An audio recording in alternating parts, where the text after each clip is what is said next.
To fix a dark or washed out video in CapCut on your PC, you need to adjust two simple settings. Let's clean up your footage right now. First, select your video clip down on the timeline track by clicking on it once. This highlights your video and activates your editing options. Next, look over at the right side of your screen. You will see a toolbar with several tabs.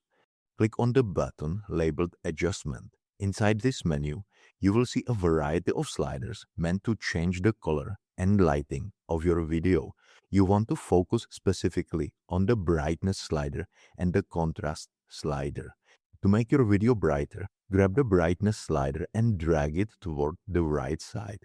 If your video is already too bright and you need to dim it down, simply drag that same slider toward the left side.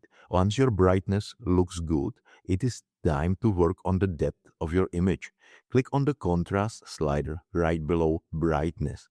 Dragging this slider to the right increases the contrast, which makes your dark areas much deeper and gives your video a lot more punch. The important thing is to watch your video preview screen in real time as you move these sliders back and forth. This allows you to see the exact changes instantly so you do not overdo the effect. In my case, a subtle nudge to the right on both sliders usually gives the cleanest result. Keep fine-tuning these two settings until you are fully satisfied with the overall look of your video clip. Now your video has the perfect amount of light and punch. I hope you found this helpful and I will see you in the next one.